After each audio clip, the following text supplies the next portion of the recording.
अब 22 प्रतिज्ञा घर घर पहुंची है ना भाई, उसमें तो पहली लाइन लिखी है कि रामकृष्ण को ईश्वर नहीं मानता। तो बहुत सारे लोग, अरे रावण की पूजा इसी देश में होती है कि नहीं? अरे रुको ना भाई, रावण की पूजा होती है, किसी व्यक्ति के पीछे खड़ा होंगे तो व्यक्ति को जेल में डाल देगा, आंदोलन खत्म हो जाएगा। विचार का नारा लगाइए, विचार और संविधान का नारा लगाइए, और संविधान बचेगा तो हमारे जैसे लोग बचेंगे। अंबेडकर ने एक बात कही थी कि ये जो भीड़ मंदिरों की तरफ जा रही है, जिस दिन स्कूलों और विद्यालयों की तरफ चली जाएगी, देश बदल जाएगा। मैं इस देश के लोगों से ये अपील कर रहा हूँ कि आप सब कुछ बर्बाद होता हुआ चुपचाप देखेंगे? आप स्कूल के लिए नहीं बोलेंगे, रोजगार के लिए नहीं बोलेंगे, हॉस्पिटल के लिए नहीं बोलेंगे, अपनी जगह जमीन बिक रही है, देश बिक गया। सवाल 22 प्रतिज्ञाओं से किस तरीके से हिंदू संगठनों को लगता है कि हिंदू धर्म या सनातन धर्म पर प्रहार किया जा रहा है? बिल्कुल, उनको लगता है कि जो हमारा पाखंड चल रहा है या जो लोग उनको मानते हैं ये उसके खिलाफ है। और मैं तो ये कहता हूँ कि ये बात तो डॉक्टर अंबेडकर ने कही है ना, तो एक बार ये जितने हिंदू संगठन हैं, आरएसएस और बीजेपी है, एक बार क्लियर कट बता दे कि वो डॉक्टर अंबेडकर को मानती है या नहीं मानती है। वो बोल दे कि हिंदू धर्म के विरोध में डॉक्टर अंबेडकर ने सारी प्रतिज्ञाएं की हैं, और इसलिए मैं ये बात मैं ये चुनौती देता हूँ। डॉक्टर अंबेडकर ने 22 प्रतिज्ञा की और उसमें पहली प्रतिज्ञा है कि मैं नहीं मानता, तो उनको चुनाव का हक देता है भारत का संविधान। मैं मानूं ना मानूं, गौतम बुद्ध अनिश्वरवादी थे, कबीर इस तरह के पाखंड के विरोध में थे, रैदास पाखंड के विरोध में थे, फूले ने गुलामगिरी लिखी है, पेरियार ने ईश्वर को नहीं माना है, भगत सिंह नास्तिक थे, राम मनोहर लोहिया ये बार बार कहते थे कि ये भाई जाति बहुत खराब चीज़ है, और ये जो लोग कहते हैं रामकृष्ण और शिव पैदा हुए, ये लोग गड़बड़ है, ये माइथोलॉजिकल चला आ रहा है, लोहिया कह रहे हैं। ये सारे लोग अगर धार्मिक भावनाओं को आहत कर रहे हैं तो बीजेपी और आरएसएस को इस पर अपना स्टैंड क्लियर करना चाहिए। एक स्टैंड अरविंद केजरीवाल और आम आदमी पार्टी की ओर से भी लोग क्लियर करना चाह रहे हैं। बिल्कुल करना चाहिए, और अरविंद केजरीवाल से तो ज्यादा उम्मीद है। आप शिक्षा की बात कर रहे हो, आप स्वास्थ्य की बात कर रहे हो, अच्छा लगता है हमें भी कि चलो आप कम से कम ढंग की बात कर रहे हो। अब पीछे एक तरफ तस्वीर लगाते हो भगत सिंह की जो नास्तिक थे, दूसरी तरफ अंबेडकर की तस्वीर लगाते हो जिन्होंने 22 प्रतिज्ञा की, और तीसरी तरफ हनुमान चालीसा और गुजरात में जाके जोर जोर से जय श्री राम। ये क्या है? इसलिए अरविंद केजरीवाल को ये तय करना चाहिए कि अंबेडकर केवल तस्वीरों में, मूर्तियों में चुपचाप अच्छे लगते हैं, या अचानक बीच में बोल पड़ते हैं कि ये हनुमान चालीसा वाला केजरीवाल हमको धोखा दे रहा है। ये जो जय श्री राम बोल रहा है इतना जोर से तो मोदी भी जय श्री राम नहीं बोल रहा जितना केजरीवाल बोल रहा है, इसलिए ये तो बड़ा खतरा है भाई। क्या इस देश की बौद्धिक जमात इस बात को कबूल करेगी? भगत सिंह होते तो क्या करते? भगत सिंह की फोटो, भगत सिंह का के ऊपर इतना करोड़ों रुपया खर्च करना और उसके बाद हनुमान चालीसा का पाठ करना, कहाँ होगी भगत सिंह? अगर होंगे तो उन पे क्या बीत रही होगी? ये बड़ा गड़बड़ मामला है, इसलिए स्पष्ट करना। राजेंद्र पाल गौतम के इस्तीफे पर जो चुप्पी है आम आदमी पार्टी सरकार में, उसे कैसे देख रहे हैं? राजेंद्र पाल गौतम के इस्तीफे पर जो चुप्पी है, जो अभी तक कोई नहीं, मैं तो कह रहा हूँ पॉलिटिकल पार्टियां ये सब करवाती हैं। मंत्री जी को दबाव डाला होगा कि भाई देखो हम तो सत्येंद्र जैन को हीरो मानते हैं, हम तो जो है अपने तमाम उन विधायकों के साथ खड़े हैं जिनके ऊपर ईडी सीबीआई आएगी, और उस समय हम लड़ता हुआ दिखाएंगे कि हम ही बीजेपी को हराएंगे। लेकिन तुम जो है गड़बड़ कर दे रहे हो, तुम हमारी पोल खोल दिए, क्योंकि 22 प्रतिज्ञा तो उसके ऊपर ले लिया जो अम्बेडकर की फोटो लगाते थे। तो अंदर से कई बार दबाव डाला जाता है, और मुझे पूरा भरोसा है कि राजेंद्र पाल गौतम पर अंदर से दबाव डाला गया होगा कि आप इस्तीफा दीजिए। अगर ऐसा नहीं है तो राजेंद्र पाल गौतम के इस्तीफे को आज ही केजरीवाल प्रेस कॉन्फ्रेंस करके कहें कि नहीं, मेरे मिनिस्टर ने कोई गलत बयान नहीं दिया, ये तो अम्बेडकर का बयान। अरे मैं तो कर रहा हूँ, अरविंद केजरीवाल कौन सी राजनीति कर रहे हो? हमला करो बीजेपी पर, कि बीजेपी बताए कि वो अम्बेडकर विरोधी है कि नहीं, बुद्ध विरोधी है कि नहीं। इसलिए मैं कह रहा हूँ अरविंद केजरीवाल इसमें फंस गए। ये एक मामला बहुत दिक्कत तलब है, इसलिए जवाब सबको देना होगा।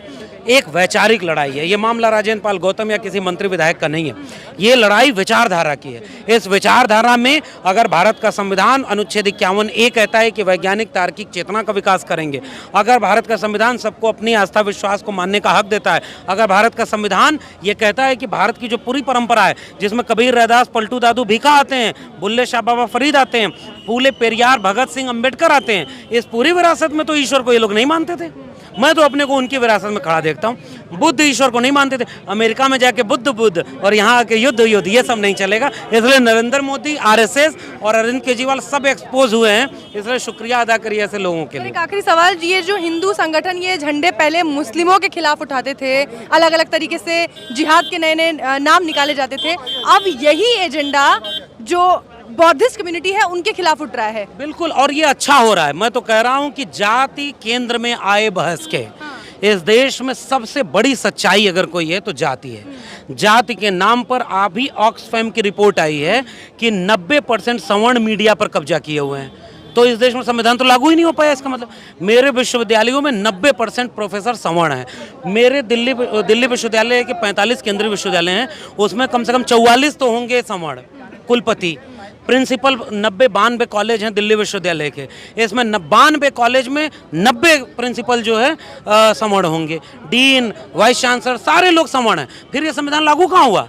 जो दलित, पिछड़े, आदिवासी, किसान, मजदूर, कमजोर, नौजवान 90% मेहनत का शावाम थी, जिसने हाथ से श्रम करके इस देश को रहने लायक बनाया, 70-75 साल बाद वो कहाँ है? इसलिए अच्छा हो रहा है कि डिबेट जाति पर हो रही है, जाति जनगणना हो, जरा खुलकर आए इस देश को कौन लूट रहा है, कौन लूट के बेच रहा है, और लोगों की बेरोजगारी सर पर आ रही है और उनका दोस्त दुनिया का दूसरा अमीर व्यक्ति हो रहा है। तो और मुसलमानों के खिलाफ तो ये आज भी हैं।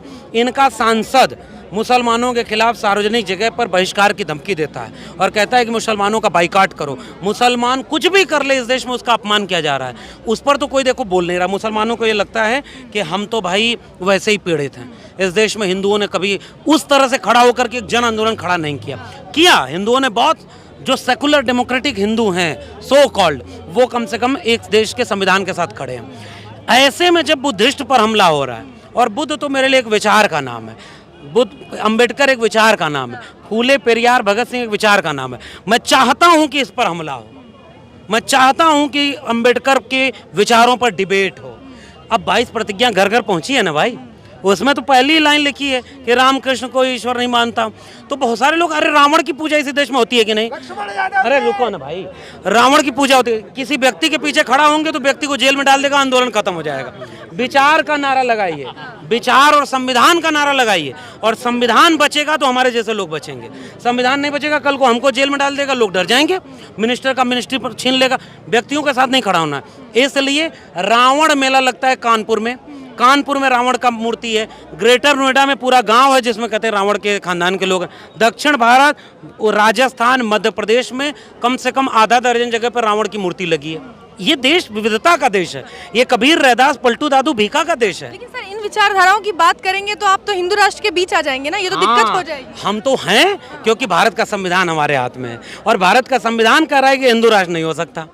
ये जितने लोग हिंदू राष्ट्र बना रहे हैं संविधान विरोधी हैं, समता न्याय विरोधी हैं, और इस एक सेकुलर डेमोक्रेटिक कंट्री का जो कॉन्सेप्ट है, मॉडर्न कंट्री, उसके विरोध में है, और ये मानवता विरोधी हैं। धर्म के नाम पर एक देश बना, बर्बाद हो गया।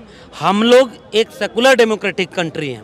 हमारे यहाँ अनुच्छेद 51 है जो कहता है तार्किक वैज्ञानिक दृष्टिकोण को आगे बढ़ाएंगे। अगर उस रास्ते जाएंगे तो पीढ़ियाँ बर्बाद हो जाएंगी। इसलिए हम नहीं चाहते कोई हिंदू राष्ट्र बने। ये भारत जिन वजहों से, जिन लोगों के चलते यहाँ तक पहुँचा है, उस विचारधारा का राष्ट्र बने, सब बराबर हों। लेकिन सर, आज के समय में हमारे पास ऐसी राजनीतिक पार्टियां हैं जो चुनावों से पहले अलग अलग मंदिर बनवा देती हैं। कभी राम मंदिर बनने लगता है, कभी महाकाल कॉरिडोर तैयार हो जाता है। तो हर चुनाव से पहले अब ये मुद्दे हैं। दिक्कत ये हो गई है ना कि पहले इस देश की जनता को इतना गरीब रखो, इतना बीमार रखो, बेकार रखो, और शिक्षा खत्म कर दो। जब ये सब कुछ हो जाएगा तो एक भीड़ ऐसी तैयार होगी जिसको 500 रुपया अगर मिल गया तो उसको लगेगा कि कम से कम 5 दिन मेरे घर में चूल्हा जलेगा। 5 किलो अनाज मिल गया। 80 करोड़ लोग 5 किलो अनाज पर जी रहे हैं। अखंड भारत बनाने वाले जरा जवाब दें कि ये गरीबी रेखा ऊपर गई कि नीचे गई? इस देश में सबके अच्छे दिन आए कि नहीं? 15 लाख मिला कि नहीं? 2 करोड़ रोजगार मिला कि नहीं? बुलेट ट्रेन चली कि नहीं? ये ट्रेन चल रही है वंदे भारत, उसी का पहिया जाम हो जा रहा है। देश में अर्थव्यवस्था डूब चुकी है। जब सब कुछ बर्बाद होता है ना, एजुकेशन, मैं एजुकेशन का व्यक्ति हूँ, एजुकेशन पूरी तरह कोलैप्स कर गई है, बिक गई अंबानी अडानी के हाथों में। अब जब इतना सब बर्बाद हो जाएगा तो जनता को मूर्ख बनाने के लिए स्कूल, कॉलेज, विश्वविद्यालय न हो, इसीलिए शौचालय और देवालय पर वोट मांगा जाता है।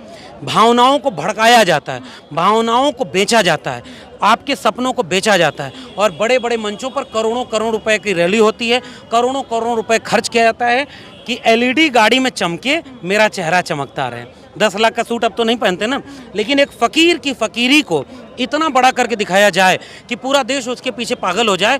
शिक्षा, रोजगार, महंगाई की बात न करके भावनाओं को भड़का करके वो हिंदू, मुस्लिम, मंदिर, मस्जिद, अरे ज़रूरत पड़ी तो 24 के पहले हमला कर दो किसी दूसरे देश पर, चीन पर न करो, चीन ताकतवर है, पाकिस्तान पर कर दो, इस तरह से चुनाव जीत लो। इसलिए मैं तो समाज की आलोचना बार बार करता हूँ। क्या आप अपने बच्चों की शिक्षा के लिए कभी नहीं बोलेंगे? स्कूल बर्बाद होता हुआ चुपचाप देखेंगे? मंदिर से रोजगार मिलेगा क्या? अंबेडकर के वो उस जगह पर खड़े हैं जहां अंबेडकर की यादें जुड़ी थी। अंबेडकर ने एक बात कही थी कि ये जो भीड़ मंदिरों की तरफ जा रही है, जिस दिन स्कूलों और विद्यालयों की तरफ चली जाएगी, देश बदल जाएगा। मैं इस देश के लोगों से ये अपील कर रहा हूँ, क्या आप सब कुछ बर्बाद होता हुआ चुपचाप देखेंगे? आप स्कूल के लिए नहीं बोलेंगे, रोजगार के लिए नहीं बोलेंगे, हॉस्पिटल के लिए नहीं बोलेंगे? अपनी जगह जमीन बिक रही है, देश बिक गया और हमारे पुरखों ने देश बनाया, और ये जो आतताई है 10%, इन्होंने दूसरे की बनाई हुई पूंजी को बेच दिया। इसलिए समाज को दोषी मैं मानता हूं। अगर ऐसा नहीं हुआ तो ये आने वाली पीढ़ियों को जवाब नहीं दे पाएंगे। आखिरी सवाल, राजेंद्र पाल गौतम के समर्थन में आज ये भीड़ जब यहाँ एकत्रित हुई तो आप जैसे बुद्धिजीवी को देखकर क्या विचार आता है आपके मन में? देखिए, मैं तो कह रहा हूं, मैं आज भी, कि व्यक्तियों के साथ खड़े होने की बजाय विचार के साथ खड़े हों, क्योंकि राजेंद्र पाल गौतम खुद एक विचार के साथ खड़े हैं। व्यक्तियों को आप हीरो बनाएंगे, आगे करेंगे, व्यक्ति बिक जाएगा, डर जाएगा, झुक जाएगा, उसको जेल में डाल दिया जाएगा, उसकी गोली मार दी जाएगी। कुछ भी हो सकता है इस देश में। इस देश में ऐसा अखंड राष्ट्र बन रहा है कि संविधान की धज्जी उड़ चुकी है। इसलिए व्यक्तियों को हीरो न बनाएं, व्यक्तियों के पीछे न खड़े हों। हाँ, जो लड़ रहा है उसका साथ जरूर दें, क्योंकि अगर वो हिम्मत उसकी कमज़ोर हो गई तो उसके बाद कोई लड़ने की हिम्मत नहीं करेगा। इसलिए एकजुटता बहुत ज़रूरी है, और एकजुटता जाति के नाम पर नहीं होनी चाहिए। एकजुटता वंचित, शोषित जमात के आधार पर होनी चाहिए। जो 90% आवाम है, जो हाथ से श्रम करती है, जिसके पुरखों ने इस देश को बनाया है, उनकी एकजुटता अपने आप में। जो वंचित हैं, जिनको एक जैसा जाति के नाम पर, लैंगिक आधार पर, आर्थिक आधार पर जिनका शोषण हुआ है, उन 90% लोगों को एकजुट होना है।